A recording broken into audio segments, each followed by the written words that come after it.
बुधवार की प्रदोष कामना की पूर्ति करते हैं। श्री शिवाय नमस्तुभ्यं। बुधवार की प्रदोष पड़ती है तो शिव रजत भवन में निवास करते हैं। ओम शब्द लिखकर, अक्षर लिखकर उस पर एक बेलपत्र समर्पित कर कर शिव जी से अपनी कामना कर कर जो प्रदोष के दिन, प्रदोष काल के अंतर्गत बेलपत्री के वृक्ष की पूजन कर कर, ये नाद कर कर, ओम अक्षर का नाद कर कर स्मरण कर कर आता है। ज्यादा से ज्यादा कहेंगे तो 4 दिन, 5 दिन में या 6 दिन में मेरा देव अधिदेव महादेव जो समस्या और टेंशन जिंदगी में चल रहा होता है उससे थोड़ा बहुत तो निजात मेरा देव अधिदेव महादेव उसी समय करना प्रारंभ करते हैं। लक्ष्मी के लिए कोई उपाय करें तो कौन सी प्रदोष पर करें? तो अच्छे से सुन लेना भाइयों। शुक्ल पक्ष में जो प्रदोष पड़ती है वो लक्ष्मी की वृद्धि के लिए होती है। कृष्ण पक्ष में जो प्रदोष पड़ती है वो रोग और बीमारी को मिटाने की होती है। तो जितने उपाय आपको प्रदोष के बताए जाते हैं उस हिसाब से आप करो कि शुक्ल पक्ष की प्रदोष है तो लक्ष्मी का कोई उपाय करना है तो हमें शुक्ल पक्ष की प्रदोष पे करना है। अगर हमें बीमारी से निपटने का कोई इलाज करना है या कोई उपाय करना है तो उसको कृष्ण पक्ष की प्रदोष पर। अब शुक्ल पक्ष की प्रदोष, उसकी प्रदोष का दिन था, बैठा हुआ था। मान लो अगर कहीं आप कोई नौकरी के लिए अप्लाई कर रहे हैं, अपने द्वार पर भी कितना सुंदर लिखा है भविष्य पुराण के अंतर्गत और विष्णु पुराण में, भृगु बाबा का चरण का चिन्ह भगवान विष्णु की छाती पर रहा। भगवान विष्णु की छाती पर भृगु बाबा के चरण का चिन्ह रहा, चरण का चिन्ह। भविष्य पुराण में लिखा है कि अगर हम मंदिर के द्वार पर घर के चौखट के एकदम सामने चप्पल उतार देते हैं 7 बार दिन भर में से, कितनी बार? 7 बार विष्णु पुराण कहती है ऐसा कोई दिन नहीं होता जिस दिन दरवाजे पर 7 बार लक्ष्मी आकर खड़ी नहीं होती हो। पहले कथा कही थी आपको कि प्रत्येक मनुष्य के भाग्य में सुख लिखा है, केवल मंथन करना। भविष्य पुराण कहती है 7 बार लक्ष्मी प्रत्येक मनुष्य के दरवाजे पर जाकर खड़ी होती है, पर द्वार पर चप्पल पड़ी होने के कारणवश वो लौट कर चली जाती है। बहुत ध्यान दीजिएगा महाराज, थोड़ा सा आपको बुरा लगेगा, लग जाए, पर शिव पुराण है, जीवन संवार देगी तो अच्छी बात है, जीवन संवार दे तो अच्छी बात है।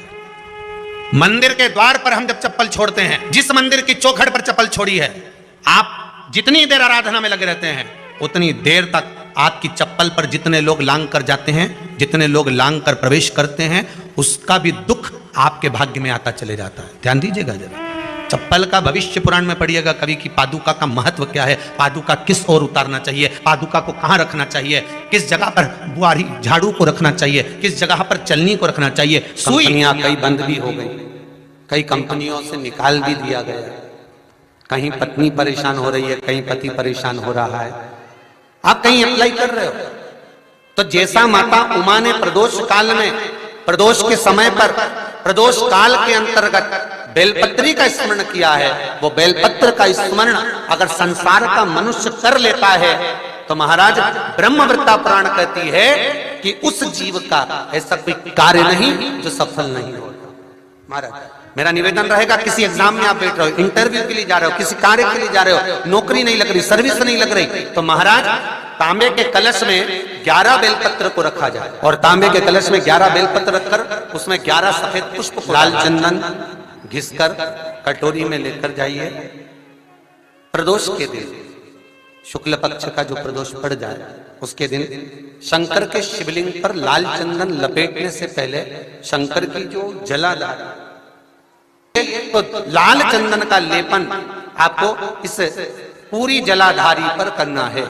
लाल चंदन का लेपन पूरी जलाधारी पर करना। और महाराज जी जिस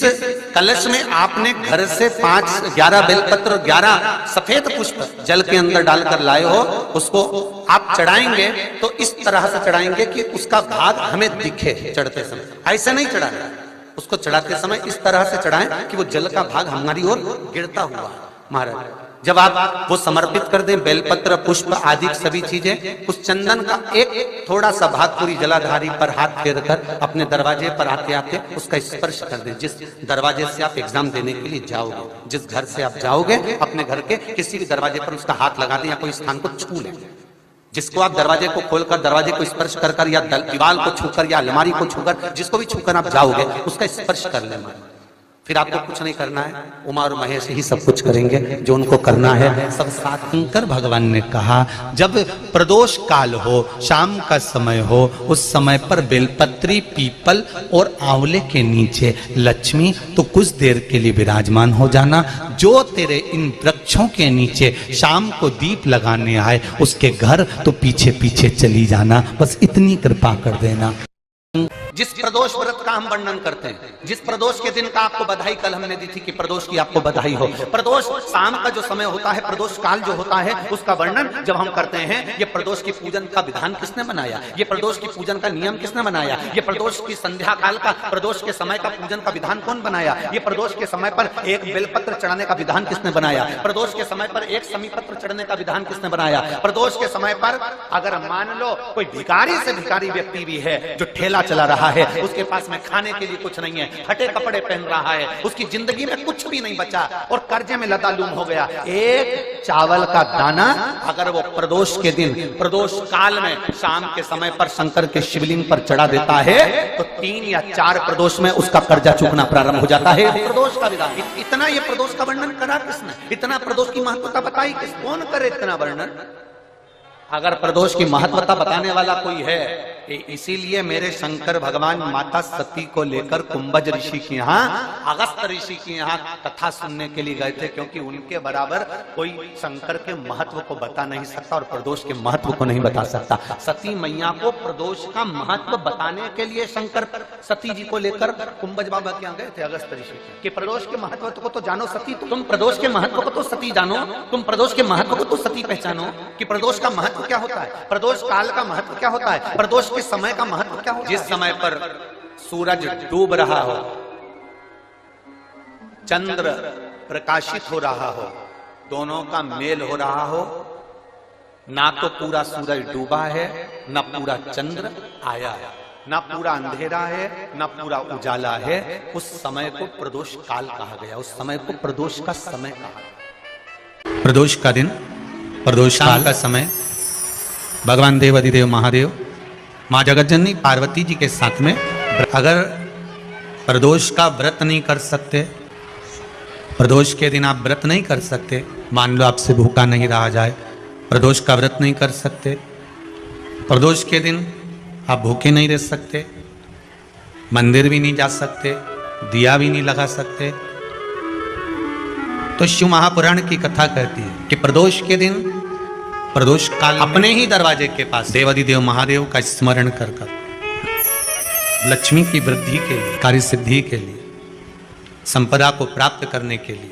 आप अपने ही दरवाजे के पास में एक दीप लगा सकते हो। कौन से दिन? प्रदोष। तो महाराज प्रदोष के दिन, प्रदोष काल में बेलपत्री के पेड़ के नीचे एक, जो पत्ता आपके पास में हो, पान का मिल जाए तो पान का, पीपल का मिल जाए तो पीपल का, बेलपत्र का मिल जाए तो बेलपत्र का, उस पत्ते पर मात्र थोड़ा सा शहद, 7 दाने चावल के रखकर घी का दिया लगा दो महाराज, और थोड़ा सा जल हाथ की अंजलि में लेकर भगवान देवाधिदेव महादेव का स्मरण कर कर कि इस बेलपत्री के वृक्ष के नीचे माता लक्ष्मी, पार्वती, सरस्वती विराजमान है, इसी बेलपत्री के पेड़ के नीचे मेरे देवाधिदेव महादेव का 12 ज्योतिर्लिंग का स्वरूप प्रकट है, उनका स्मरण कर कर जल चढ़ा दीजिए। और उसका स्मरण कर लो जो चिड़चिड़ प्रवृत्ति करता हो, क्रोध करता हो, जिसको बोलने का भान नहीं होता हो, सम्मान नहीं देता हो, अपशब्द कहते हो, उनका स्मरण कर कर आप छोड़ेंगे। एकदम एक प्रदोष करेंगे, दूसरे प्रदोष तक तो आपको कोई दिक्कत ही नहीं है। 2-3 प्रदोष कर कर देखिए, बाबा कृपा करें। बच्चों को पढ़ने का कह रहे हो, पढ़ने बैठो।